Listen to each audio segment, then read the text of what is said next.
commençons notre temps de prière dans la présence de Dieu. Et c'est pourquoi le Seigneur m'a mis à cœur ce matin de parler un peu sur la prière. Un petit partage sur la prière. Et j'ai intitulé mon message « La prière, un style de vie du royaume de Dieu ». Et comme premier point que nous allons voir, nous allons un peu faire un aperçu sur la vie de prière de Jésus finalement. Parce que Jésus reste la référence dans tout ça. Il est lui-même le roi des rois. Il est lui-même le maître de ce royaume. Et il a pris la chair. Il est venu sur la terre. Il a senti ce que tu ressens. Il a marché comme nous. Il a eu faim, il a eu soif. Et il nous a montré le modèle. Nous allons ouvrir nos Bibles et nous allons aller dans le livre de Luc, chapitre 6, de 12 à 13. Luc, chapitre 6, 12 à 13, je vais lire. Je vais y aller rapidement parce que le temps est compté. En ce temps-là, Jésus s'est rendu sur la montagne pour prier. Et il passa toute la nuit à prier Dieu. Quand le jour parut, il appela ses disciples. Et il en choisit 12, auxquels il donna le nom d'apôtres. On va lire encore Marc, chapitre 6, versets 45 à 46. Aussitôt après, il obligea ses disciples à monter dans la barque et à passer avant lui de l'autre côté, vers Bethsaïda, pendant que lui-même renverrait la foule. Quand il l'eut renvoyé, il s'en alla sur la montagne pour prier. Luc chapitre 22, versets 45 à 46, je vais lire. Luc 22, 45-46, je vais lire. Après avoir prié, il se leva et vint vers ses disciples qu'il trouva endormis de tristesse. Et il leur dit, « Pourquoi dormez-vous? Levez-vous et priez, afin que vous ne tombiez pas en tentation. » Amen. Nous pouvons reprendre nos places. Ce sont là les textes qui parlent de la vie de prière de Jésus. On pourrait en trouver par milliers dans la Bible. Et dans ces quelques passages que nous avons lus, particulièrement le premier passage, nous voyons comment était caractérisée la vie de prière de Jésus. Jésus avait une vie de prière régulière. Il ne priait pas de temps en temps. Mais il était un homme de prière. Il passait du temps à la montagne, parfois toute une nuit pour prier. Je ne sais pas si dans cette salle, combien ont déjà passé toute une nuit en train de prier. Mais Jésus qui était Dieu, et on pourrait dire qu'en tant que Dieu, il n'avait même pas vraiment besoin de prier. Il nous montre le modèle. Et sa vie de prière, elle est régulière. Et souvent, il se retire en secret pour prier, seul à la montagne. Je ne sais pas combien d'entre nous ici ont une vie de prière personnelle. C'est vrai que demain, nous allons commencer une semaine où nous serons tous en prière. Ce n'est pas mauvais. Mais le passage que nous venons de lire nous montre que Jésus avait l'habitude de prier seul à la montagne, dans un endroit calme, pour mieux communier avec son Père. Je ne sais pas pourquoi tu attends toujours que ce soit les autres qui programment ta vie de prière. Ce n'est pas ce que Jésus est en train de nous montrer. Jésus prenait du temps, seul à seul, avec son Père. Vous savez, j'ai essayé de chercher dans la Bible un endroit où Jésus était rassemblé comme ça avec les disciples. Il leur dit, point de prière, on va prier pour ceci, priez le Seigneur. Je n'ai pas vu. Je ne dis pas que c'est mauvais de le faire. Je sais que les apôtres, après Jésus, ils priaient ensemble. Dans la chambre haute, ils étaient rassemblés, ils priaient, mais on ne nous explique pas toujours en détail qu'est-ce qu'ils faisaient. Mais ce matin, nous sommes en train de zoomer sur celui qui est le modèle. Imaginez qu'il n'y ait plus d'église. Est-ce que vous savez qu'il y a des pays où il n'y a pas d'église comme celle-ci? Imaginez que tu sois amené à vivre dans un pays où il n'y a pas un rassemblement de chrétiens qui se rassemblent ensemble pour prier. Que deviendra ta relation avec ton Dieu? Dans ce passage que nous venons de lire, Jésus nous montre un modèle. La prière était le moteur de son ministère. Parce que cette prière lui permettait de renforcer sa communion avec le Père et de recevoir du Père ce qu'il était appelé à faire pendant sa vie sur la terre. Écoute, tu as une mission dans le Seigneur. Il y a un plan de Dieu attaché à ta vie. Mais tu ne pourras pas l'accomplir si tu ne pries pas. Tu ne pourras pas vivre ce plan si tu ne communies pas avec Dieu pour qu'il te communique constamment ce qu'il attend de toi. Si tu attends que nous soyons rassemblés comme ça, eh bien moi je vais donner un point de prière, on va prier. Mais c'est un sujet de prière que moi j'ai donné, qui concerne peut-être la vie de l'Église, ou la vie de mon pays, ou la vie du pays dans lequel nous sommes. Mais si je parle de ta vie de prière, je parle de ta relation personnelle avec Dieu, parce qu'il t'arrivera peut-être un jour de te retrouver dans une situation où il n'y aura plus de rassemblement. Je me souviens du Covid. Le Covid nous a enseigné. Après le Covid, beaucoup sont tombés dans la foi. Beaucoup ont fait naufrage dans la foi. On ne les voit plus dans l'église. Parce qu'il a suffi qu'il y ait un moment où il n'y a pas de rassemblement comme ça pour prier et leur feu était éteint. Il est temps bien aimé pendant que nous allons entrer dans cette semaine de prière, de sortir de cette semaine avec un flambeau allumé qui va rester allumé dans ta vie personnelle tous les jours. Jésus priait. Et la prière était le moteur même de son ministère parce que c'est de là qu'il tirait la volonté du Père, dans la communion avec le Père, le recevoir. Il dit que je ne fais que ce que j'ai vu au Père. Jésus a prié dans le jardin de Gethsémane, même juste avant son arrestation. Il avait demandé à ses disciples de prier avec lui. Mais même là, ils ont failli. Est-ce que mon micro passe? Est-ce que mon micro passe? Oui. Jésus a prié même depuis la croix. Même étant à la croix, sa vie de prière ne s'était pas arrêtée. Il pouvait dire, Père, pardonne-leur, car ils ne savent pas ce qu'ils font. Il continue à prier. Il pouvait continuer à prier, mais à se plaindre lui-même pour dire, Eli, Eli, lama sabachthani, je ne connais pas bien l'hébreu. Eli, Eli, mon Père, pourquoi m'as-tu abandonné, comme on dit la traduction en français, du haut de la croix. Et même, avant de soupirer, il a prié, Père, je remets mon esprit entre tes mains.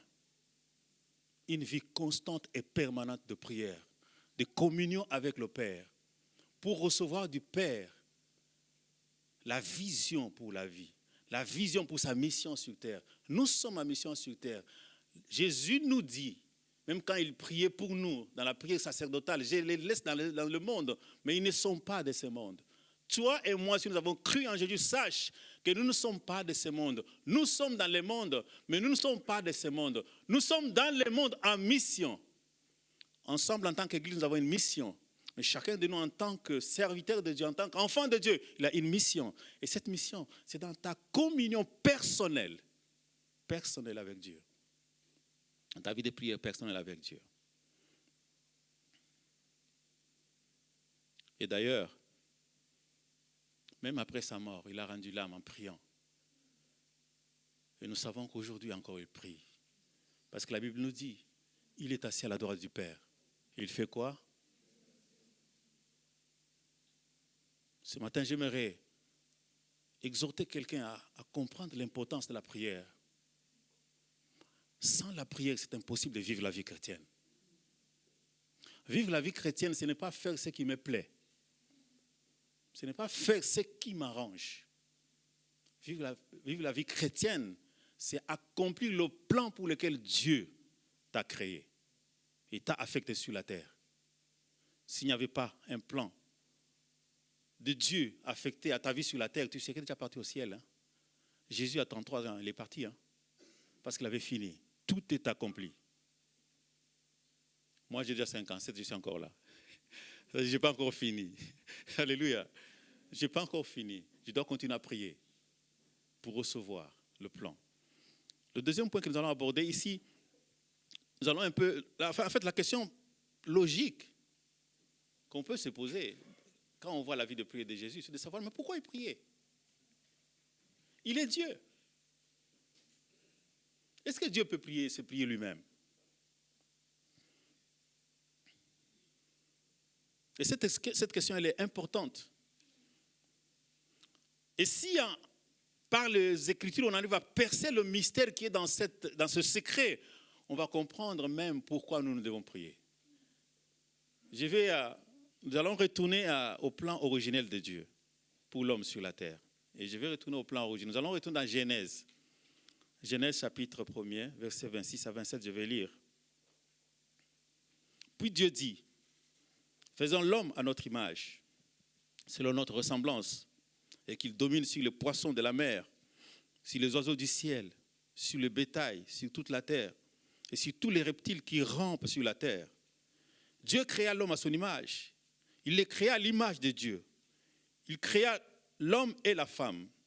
Dieu les bénit et Dieu dit, soyez féconds, multipliez, remplissez la terre et l'assujettissez, et dominez sur les poissons de la mer, sur les oiseaux du ciel, et sur tout animal qui se meut sur la terre.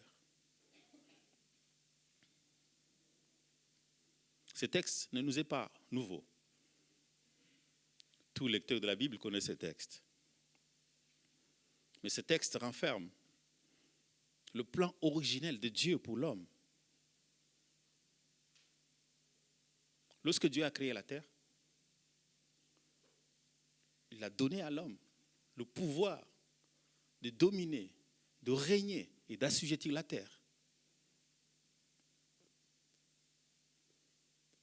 Mais nous savons qu'à cause de la désobéissance, l'homme est tombé et il a perdu ce pouvoir originel qu'il avait. Et c'est quelqu'un d'autre qui l'a récupéré.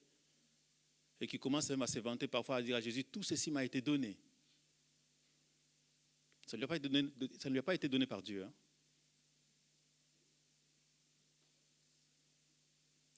Dieu a donné la terre à l'homme afin que l'homme domine, afin que l'homme soit celui qui règne, qui gouverne et qui développe la terre. C'est vrai qu'il y a eu la chute, nous savons toutes ces choses. Mais en Christ, nous savons aussi ce qui s'est passé. Christ est le nouvel Adam, en qui nous sommes recréés pour être restaurés dans le plan parfait de Dieu, comme au commencement. En Christ, nous sommes nés de nouveau. En Christ, nous sommes des créatures à nouveau disponibles entre les mains de Dieu pour accomplir ses œuvres, pour manifester son plan, pour dominer la terre, pour agir sur la terre et représenter Dieu sur la terre. John Wesley, le puissant serviteur de Dieu et fondateur de l'église méthodiste que nous connaissons, il disait une chose qui avait choqué beaucoup de gens. Il disait, sans Dieu, l'homme ne peut pas. Et il ajoutait, mais sans l'homme, Dieu ne veut pas. Alléluia. Sans Dieu, l'homme ne peut pas. Mais sans l'homme, Dieu ne veut pas. Ce n'est pas que Dieu ne peut pas. Dieu est capable, il est tout-puissant. Cependant, c'est un Dieu qui vit avec des principes de son royaume que lui-même il a établi. Lorsqu'il a créé la terre, il l'a donné à l'homme. Et il a donné à l'homme le pouvoir de régner sur la terre. Il a donné à l'homme le pouvoir de dominer sur la terre. Ce que John Wesley voulait dire, c'est que Dieu ne peut rien faire sur la terre sans impliquer un humain. Et qu'un être humain ne peut rien faire et accomplir de réellement bon sur la terre sans l'implication de Dieu. Il faut un partenariat entre le divin et l'humain. Il faut que l'humain donne au divin un canal pour agir. Je sais que je suis en train de donner une affirmation qui va choquer. John Wesley, en son temps, il avait choqué les gens. Je sais que ce matin, il y en aura qui seront aussi choqués. Mais je peux vous donner des exemples simples. La terre est pleine d'injustices aujourd'hui. Nous entendons des guerres partout. Parfois, quand je regarde des images à la télé, des enfants qui meurent, des enfants qui se retrouvent parce que papa et maman ont été tués. Je ne parle pas que de ce qui se passe à Gaza, hein. Même au Congo, dans mon pays, il y a des choses pareilles. Mais la question qu'on peut se poser, pourquoi Dieu n'intervient pas?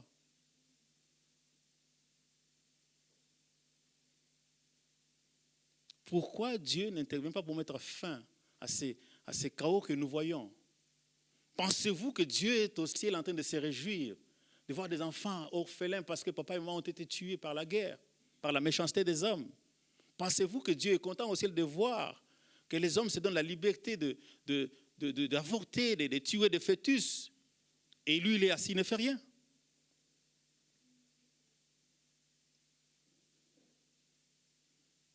La réalité, c'est qu'il faut comprendre le principe spirituel par lequel Dieu agit. Et d'ailleurs, tous les esprits, en fait, pourquoi les démons cherchent toujours à posséder un humain pour agir sur la terre? Parce que les démons, même s'ils sont ici 1 million, ils ne peuvent rien faire. S'ils ne trouvent pas un corps, un moyen, une interface physique qui leur permet d'opérer dans le monde physique.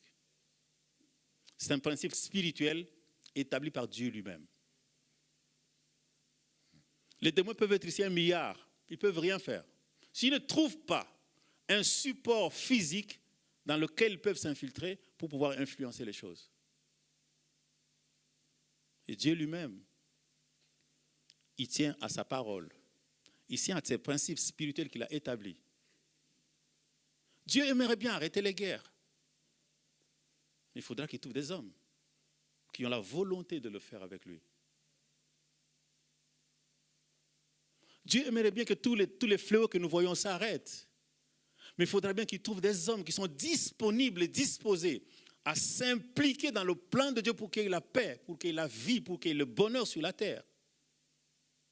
Alléluia.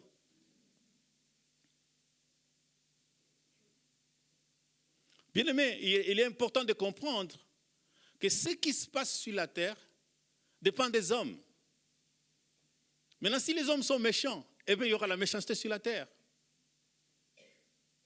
Si les hommes sont bons et qu'ils prient et qu'ils se laissent utiliser par l'Esprit de Dieu, eh bien, Dieu manifestera sa bonté dans le monde. Dieu manifestera son amour dans le monde. Dieu manifestera sa puissance dans le monde pour visiter le monde. Dieu veut guérir les malades. Mais pour cela, il doit trouver un support physique qui est disponible pour que la guérison soit manifestée dans l'Église. Alléluia. Je sais que c'est dur, cette vérité, hein, mais tant qu'on n'arrive pas à bien comprendre cette vérité, on peut vraiment passer à côté de ce que Dieu veut faire avec nous. Pendant longtemps, moi aussi, j'avais du mal à comprendre ces choses. Même quand je lisais le passage que je pense l'avoir déjà lu ici, des Proverbes chapitre 19, verset 21, le passage qui dit « Il y a dans le cœur de l'homme beaucoup de projets, mais ce sont les desseins de l'Éternel qui s'accomplissent. » Je sais que pendant que je parlais, ce verset peut-être passé dans ta tête. Il y a dans le cœur de l'homme tant de projets, mais ce sont les desseins de l'Éternel qui s'accomplissent. Je commettais l'erreur de comprendre que quels que soient les projets que je peux former, ça ne sert à rien. Parce qu'au bout du compte, c'est Dieu qui va faire ce qu'il veut. Mais ce verset, ce n'est pas ce qu'il veut dire. J'étais longtemps dans cette ignorance et ça m'empêchait ça peut vous amener à commencer à vivre dans cette psychose de la destinée. Donc je souffre parce que c'est le destin. C'est Dieu qui a voulu que ce soit comme ça. Bon, nous les Africains, on est comme ça parce que c'est Dieu qui a voulu qu'on soit comme ça. Non, c'est faux.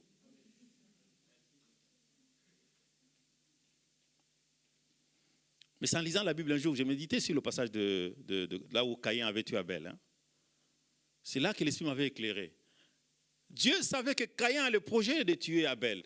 Il est même venu le voir pour l'exhorter. Fais attention, le péché te couche à ta porte, mais domine sur lui. Dieu était au courant, mais Abel a été mort. Hein? Le projet de Caïn a été accompli. Où est-ce que Dieu était lorsque Adam et Ève étaient en train de manger le fruit? Vous pensez qu'il n'était pas au courant? Il était distrait.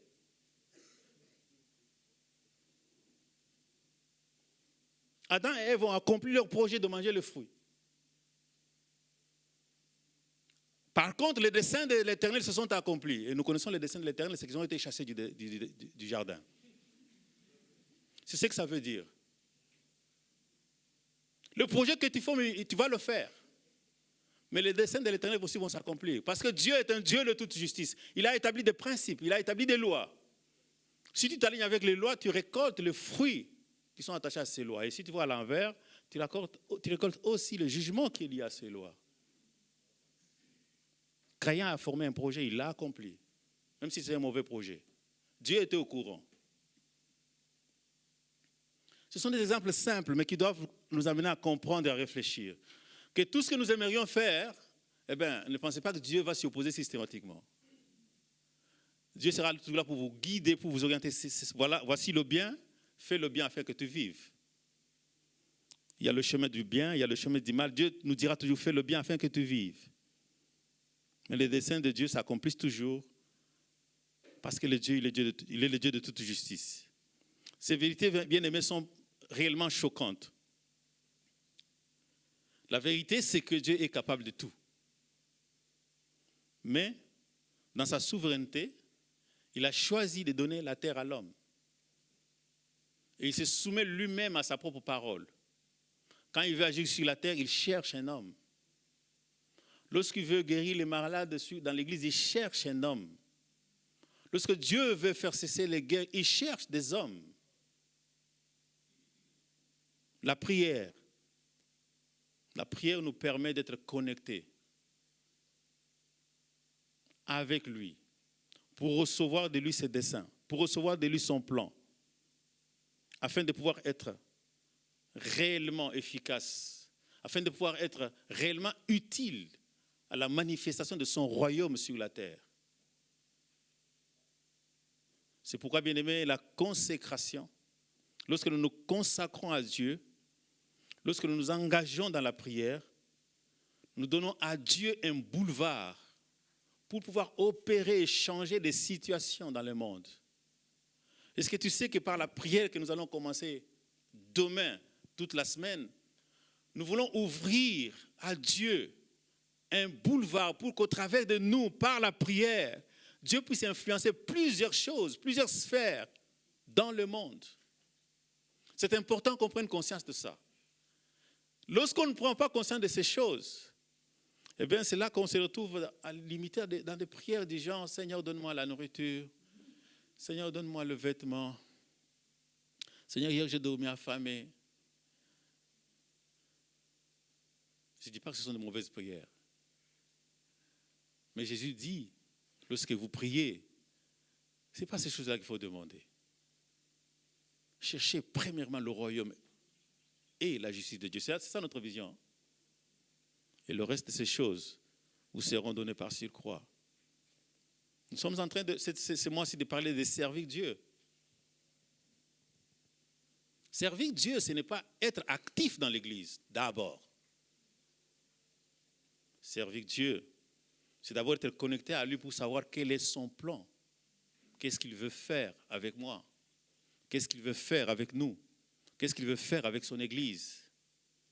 En ce moment-là, quand on sera actif, on sera en train de servir Dieu. Tu ne peux pas servir Dieu efficacement si ta vie de prière est faible. Tu ne pourras pas servir Dieu efficacement si ta vie de prière n'est pas constante. Tu ne pourras pas servir Dieu efficacement si ta vie de prière, c'est de temps en temps. Jésus nous montre le modèle. Il passait du temps dans la prière et sa vie de prière était régulière, pour ne pas dire constante.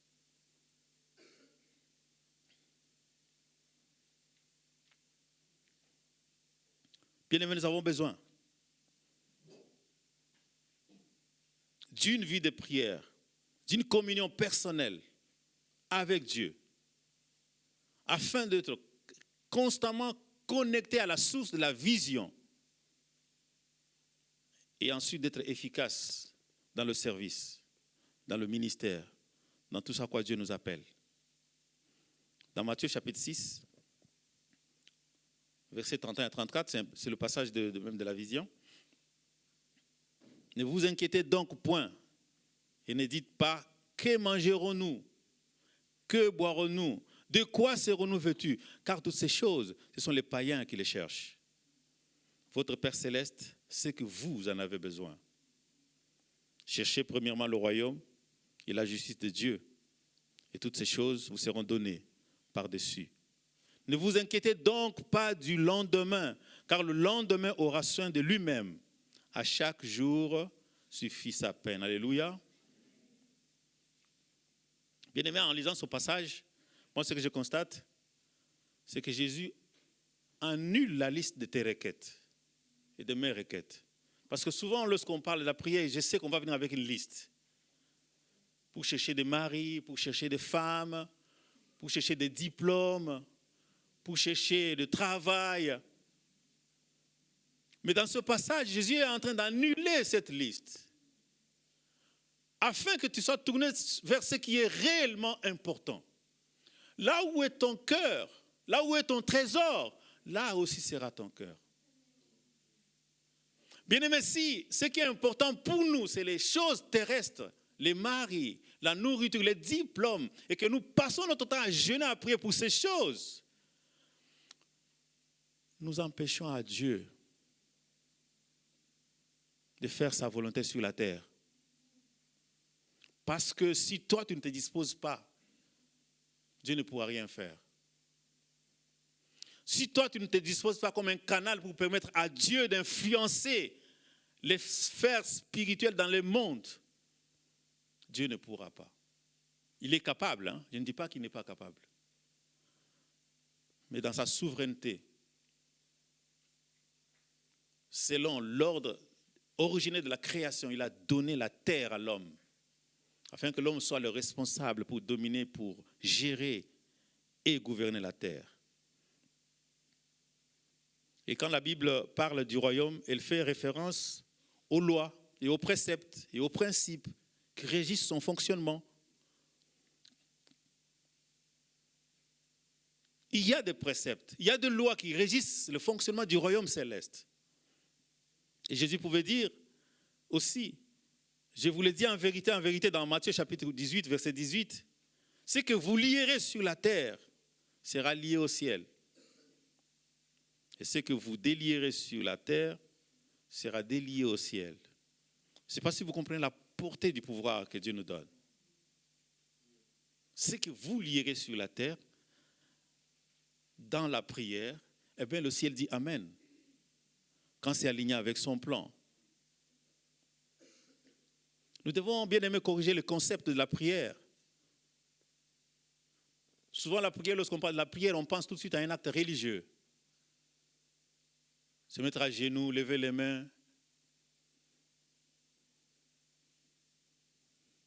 La prière n'est pas un acte religieux seulement. La prière, il est d'abord, par rapport au royaume, la prière est d'abord une conscience permanente qu'il faut donner au ciel l'accès à la terre.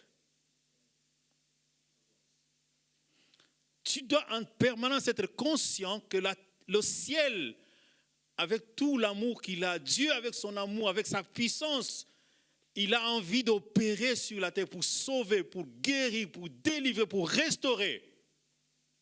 Mais il cherche des sentinelles. Il cherche des hommes et des femmes qui prient réellement, qui se disposent pour laisser Dieu les utiliser pour accomplir son plan. Mais le problème, c'est que quand Dieu vient, il te trouve, toi et moi, nous sommes en train de prier pour manger. En train de prier pour les habits. En train de prier pour les maris et les femmes. Pour les diplômes. Je ne dis pas que c'est mauvais ces choses. Mais Dieu nous les donne par surcroît. Lorsqu'on entre réellement dans son plan, lorsqu'on s'aligne vraiment pour être utile à son plan, à ses desseins, Dieu a des desseins merveilleux pour sauver l'humanité. Est-ce que tu te rends compte de la taille du plan de Dieu? Il veut sauver l'humanité, mais il ne te trouve pas. Il ne me trouve pas, il ne nous trouve pas, parce que nous sommes occupés à chercher la nourriture et à prier, à jeûner pour la nourriture. Heureusement qu'on va jeûner. Hein? Heureusement que l'Église a dit cette semaine on va jeûner, on ne va pas manger. Donc, tu ne vas pas prier pour le manger, au moins, parce que tu jeûnes. Mais il y aura quand même des fruits, je pense. Hein? Il y aura les fruits les 3 premiers jours. Que Dieu vous donne les fruits. Hein? Afin que vous ne puissiez pas prier pour les fruits.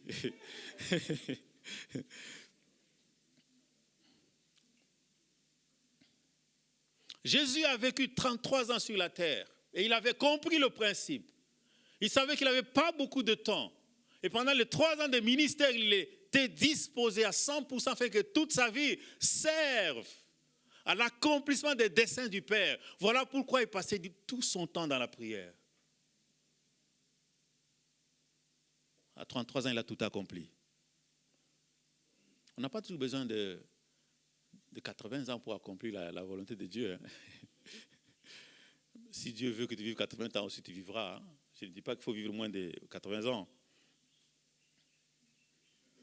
Mais ce qui est important, c'est vraiment de développer une vie de prière personnelle avec Dieu afin de permettre à Dieu de pouvoir déployer son amour pour sauver, de pouvoir déployer sa bonté pour sauver, de pouvoir déployer sa puissance pour délivrer, pour bénir le monde. Ça dépend de toi. Et sachant que la prière, je vais terminer par là, parce que mon temps est passé, il me reste 3 minutes. La prière est un acte légal. Lorsque nous parlons de la prière du royaume, un royaume est toujours formé d'un gouvernement qui fonctionne selon des lois et une constitution, n'est-ce pas? Quand on parle d'un royaume, il y a un gouvernement, mais qui est appelé à fonctionner selon une constitution qui est la loi suprême et des lois. Les lois sont établies pour garantir les promesses inscrites dans la constitution. Et la prière est une sorte de pétition. D'ailleurs, le mot prière en hébreu, c'est pétition. Le mot qui est traduit par prière en hébreu, c'est pétition. Il a un sens juridique. La prière est un acte juridique. Une pétition. Et une pétition n'est pas une action religieuse, mais un document légal. C'est une demande légale faite au gouvernement par un citoyen sur base des droits et privilèges que lui accordent la Constitution et les lois. Ainsi, la prière est une action légale, c'est une demande adressée au gouvernement sur base des lois établies.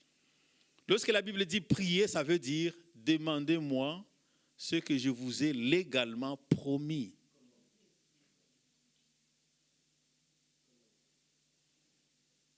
Généralement, on fait appel à des avocats, n'est-ce pas, dans la vie de tous les jours. Parce que les avocats, ils connaissent la loi.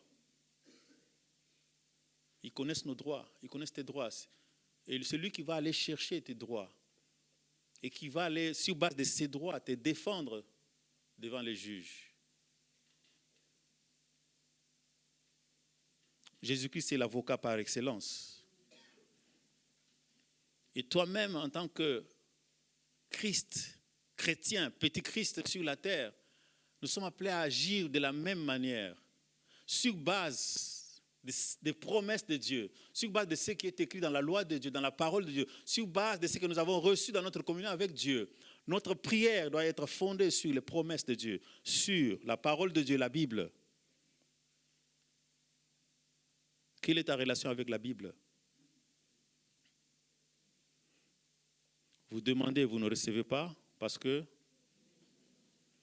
vous demandez mal pour manger, pour boire, pour se vêtir.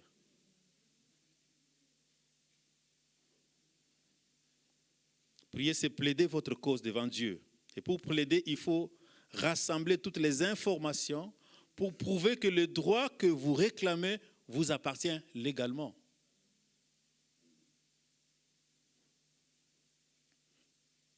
Vous savez pourquoi lorsqu'on prie, on sèche? Donnez un sujet de prière. Hein. Il y a des gens, vous lui donnez 30 secondes après, il a déjà séché.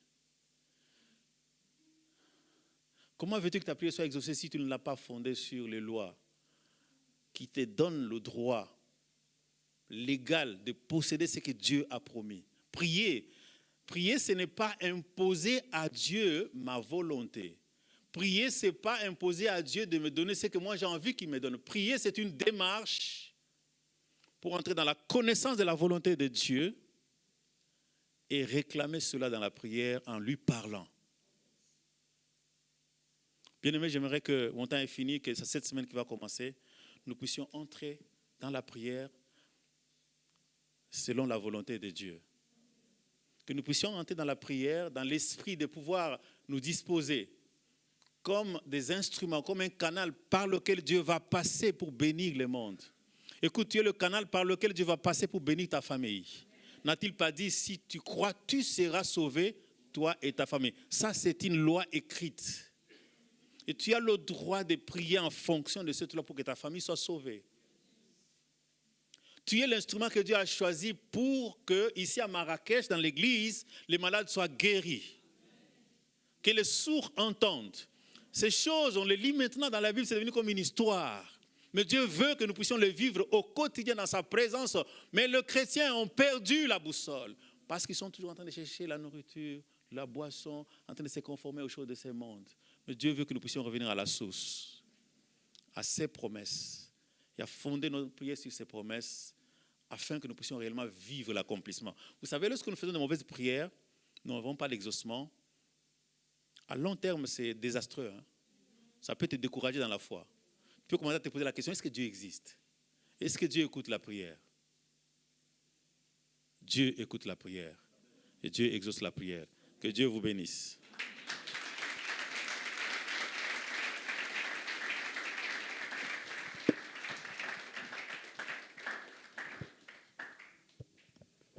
Amen.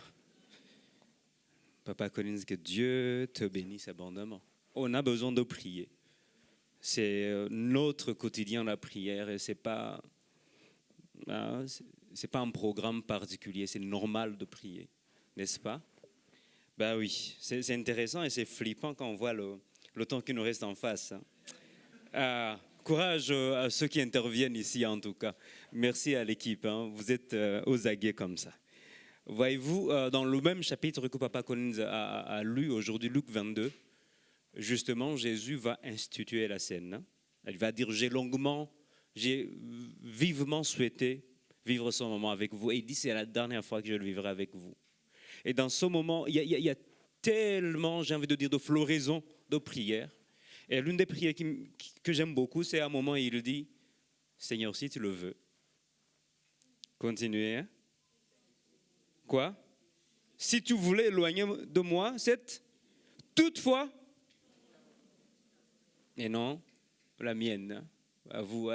Et ça, on aime le dire, mais on n'aime pas que ça nous arrive. Souvent on dit, Seigneur, ta volonté.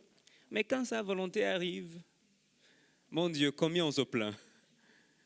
Et justement, sa volonté à ce moment pour Jésus, c'était qu'il meure. Et si la volonté de Dieu pour cette semaine, c'est que tu ne manges pas, que tu te réveilles à 5 heures pour prier. Seigneur, si tu le veux, réveille-moi à l'heure. 15 minutes avant, oh non. C'était sa volonté, justement. Alors, pendant qu'on approche la table du Seigneur, je vous invite, chers amis, à nous approcher du Seigneur à dire, Père, aide-moi à céder à ta volonté. Et ce n'est pas évident, honnêtement. Moi qui vous le dis ici devant, il y a des fois j'ai été frustré. Pourquoi? Parce que ce que j'ai voulu n'a pas marché. J'ai oublié que ce qui compte, c'est ce que Dieu veut pour moi.